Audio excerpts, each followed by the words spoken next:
That will be the legacy of the bubble that burst for us as a generation. A cascade of underwater mortgages created by these bad bonds, busted pension funds who bought the bad bonds, a bankrupt nation laden with debt, and a massive wealth transfer, the largest we have ever seen, to the bank scammers who have been perpetrating and are still to this day perpetrating this con against us.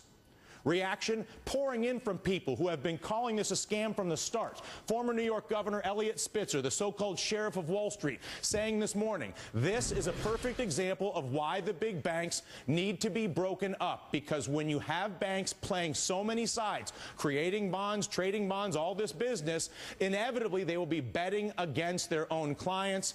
This, the governor says, is bound to happen. The suit against Goldman may just be the tip of the iceberg in this practice. It will hopefully become a wide-ranging probe that reveals to us what was going on between AIG and Goldman Sachs and how pension fund managers were being seduced with unusually high returns, with faulty securities that were designed to explode after they have been sold. Again, a probe that should stretch far beyond failure to disclose to include the very corruption that helped to build those bad loans on purpose in the first place as a scam to sell these exploding bonds. This, my friends, boils down to some very simple questions for every American and every politician. Are you and are we a country that is okay with deliberately designing faulty cars and then betting that they will crash? Are you okay with that? Are you okay with deliberately creating and selling faulty loans and then betting they will collapse in the process, leaving taxpayers, future generations, teachers, police, and pensioners, not to mention homeowners, on the hook with the banksters who control our politicians with all the money? Are you okay with that? Joining us now, Connecticut Attorney General Richard Blumenthal, along with Nomi Prinz, former managing director at Goldman Sachs and author of It Takes a Pillage: Behind the Bonuses, Bailouts, and Backroom Deals from Washington to Wall Street. Attorney General Blumenthal, AIG is headquartered in your state. Also, there are many pensioners in your state, teachers and others, who may be buyers of these exploding bonds. Are you okay with a financial industry that makes exploding bonds and then bets they will collapse with AIG, which is headquartered in your state, and then the U.S. taxpayer is blackmailed into paying out 100 cents on the dollar? Are you okay with that? Well, Dylan, that is certainly a rhetorical question because, as you know, I have been extremely critical, to put it mildly, of AIG, of Wall Street for these credit default swaps and the way they have been used non-transparently, very opaquely. And what we have here is, as you put it well in your analogy, not only building a car or, use another analogy, a house that's doomed to fail and then profiting by betting against it, but also enabling Paulson, according to these allegations, to select the bonds that he wanted to bet against and then failing to tell the abacus investors, the ones who invested in these bonds, that they were giving him that kind of inside deal, in effect. So on behalf of the pensioners, the pension bonds, and I'm sure other states will be interested as well, we're reviewing what we can do and what we should do, as well as what we can do independently to investigate, because the good news here is that the SEC is finally beginning a thorough, searching, penetrating investigation, long overdue, but finally to hold Wall Street. Nomi, you were a managing director at Goldman Sachs. Did you ever, for a client, manufacture a deliberately exploding bond the way that Goldman Sachs is accused of manufacturing one for John Paulson, where basically John Paulson, the hedge fund manager, got to design which pieces of the car he would remove? Goldman Sachs, as the car dealer, went out and sold it, and then Paulson and Goldman together bet against the future of this automobile. Were you involved in this sort of thing? I did do research on the initial sites of CDOs. I am guilty on that. I think the level of deception and alleged fraud in this case has gotten so far beyond even the initial CDOs that were created out of junk bonds to begin with, out of high-yield securities that were already determined to be high-yield, sort of like subprime loans, but already known to be so much worse. And bringing Paulson into the selection process and not only not disclosing that in the marketing materials, disclosing everybody else. It wasn't like the management selection process wasn't part of the deal. It was all there in the marketing documentation. He just wasn't in the marketing documentation. And that was a huge, huge omission. And it's not just in that deal. I am sure, you know, as you mentioned before, there is an investigation which has taken 3 years, but as there's further investigation into the largest CDOs with the largest equity participants and the largest hedge fund buyers and the largest pension buyers and everything else, that we're going to see a whole slew of all the frauds that come into play, because deception is what makes these things work. The whole idea of selling a bunch of junk that is comprised out of a bunch of junk by its very nature is deceptive.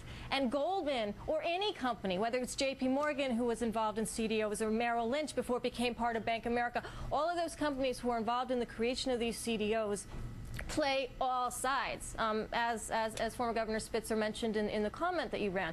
And because they play both sides, there is ample room for deception. There's ample incentive for deception. There's been a huge transfer of wealth in this deception. Everything that Paulson made out of this particular charged abacus deal was lost by the pension funds and the municipalities and whoever else invested in it. It was a zero-sum game. It was a direct transfer, collusively and hiddenly, of wealth. At what point, Richard Blumenthal, do we see criminal charges? I think that the claims of fraud here, and those are the civil charges in this SEC lawsuit, would entail probably at some point consideration of criminal charges, but they will also lead, Dylan, I think, to the United States Congress adopting the kinds of reforms that are absolutely necessary, and again, long overdue, to make sure that these derivatives are sold in a way that the public knows about them. In this instance, what a classic illustration of how secrecy can breed fraud and deception. And so I think it's worse than that. And I'm sorry to interrupt you, but if you look at what they were doing, or what they stand accused of, manufacturing a deliberately exploding bond or car on purpose. John Paulson in the room saying, hey guys, let's design a really fancy red Ferrari, a really high-yield AAA bond, and let's sell it to the teachers' pension fund because they're underwater in their state, so they'll buy anything with a yield. Making that choice and then screwing up the car where John Paulson gets to pick which pieces of garbage to stick inside of it so that it explodes, and then going to AIG in your state and betting that this thing's going to blow up, then bringing the entire country to its knees in order to facilitate the payout, and watching the American taxpayer pay completely 100 cents on the dollar all of AIG's bets that were made with Goldman Sachs on behalf of John Paulson and other clients. And we haven't seen a single criminal investigation, and we're working 2 years on as we watch record profits come out of these banks. Is this simply, Richard, because the money that comes to D.C. from the banks is so much? I mean, I look at this, I'm just looking at the president. $1 million to Barack Obama in 2008 from people identifying Goldman as their employer. That is more than any president, any politician in the history of the world. $344 million going in lobbying this year. These people have a scam where they sell cars that explode, bet they're going to explode, get paid off by the taxpayer, and then take the payoff and send it to politicians to make sure they are able to continue to do this. I believe it's why 4 out of 5 people aren't Republican and 2 out of 3 people aren't Democrat, because no one is dealing with this, Mr. Blumenthal. How bad does this have to get until we can address the reality of the scam that is being run against the American pensioner, homeowner, and average taxpayer by bankers and politicians? Well, the simple answer to your question is that the facts, as they've been alleged, could well give rise to criminal indictments. I say, as a former federal prosecutor, as a state official, as you may know, we have been largely preempted in the securities area, which ought to change as well. So explain what that is. Explain, because there's all these little legal changes that were made in D.C. that have castrated attorney generals like yourself across the country to do anything about this, much the way Eliot Spitzer was able to do 10 years ago. What was the legal change that was made in the federal government to make it impossible for somebody like you to do anything? Well, the legal change, and I would respectfully stay away from the word castrated. I've understood.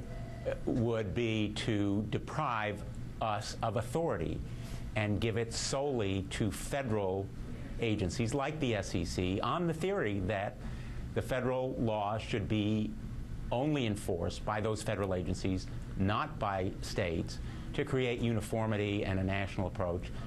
That argument is valid to an extent, but not to the extent that state officials and prosecutors like myself and other attorneys general have been completely deprived of authority in most states. And the point here is, Dylan, that there should be a criminal investigation. No question about it. This deal was consummated in February 2007. The SEC under the prior administration was completely AWOL. And now, hopefully, we will see a reinvigorated and re-energized securities prosecuting agency at the federal level and more authority to the states as a result of the reforms now going through Congress.